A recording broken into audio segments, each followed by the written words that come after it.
రమణ గారు చెప్పండి మేడం.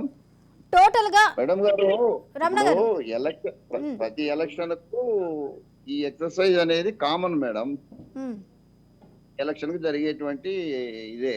అయితే ఇప్పుడు ఎట్లా మారిపోయిందంటే ఇది ఎలక్షన్ కమిషన్ కు ఫిర్యాదు చేసిన వాడే నిజాయితీపరుడైనట్లు, ఉమ్, ఫిర్యాదు చేయకుండా పోతే అదేదో నేరం చేసినట్లుగా మారిపోయింది ఈ తతంగం అంతా.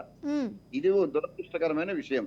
ఓకే న్యాయానికి మూల సూత్రం ఏదంటే 100 మంది దోషులైనా తప్పించుకోవచ్చునేమో కానీ ఒక నిర్దోషి కూడా శిక్ష పడకూడదు అన్నట్లు ఎలక్షన్ లో ఈ ఎలక్టర్ లో కూడా ప్రతి ఒక్కడు ఓటర్ గా నమోదు కావాలి అనేది మూల సూత్రం.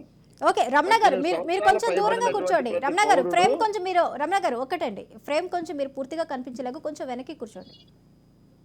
ఆ? మీ ఫ్రేమ్ మీరు పూర్తిగా కనిపించేలా కొంచెం వెనక్కి కూర్చోండి. కనపడుతుందా? ఓకే సార్ కొంచెం లాంగ్ లో పెట్టుకోండి ఫ్రేమ్. మీరు చెప్పండి. కాదు మాకు వినపడిందా మేము చెప్పింది మీకు? వినిపిస్తుందండి, వినిపించింది.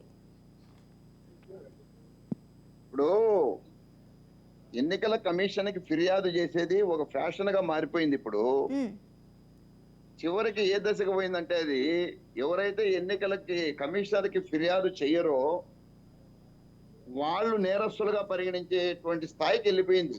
ఓకే ఇది చాలా దురదృష్టకరమైన విషయం.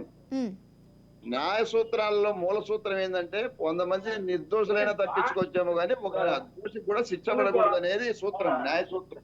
ఉమ్, అట్లనే ఎలక్ట్రల్ ఇది 18 సంవత్సరాలు దీంట్లో అది రావట్లేదు అనేది మూల సూత్రం.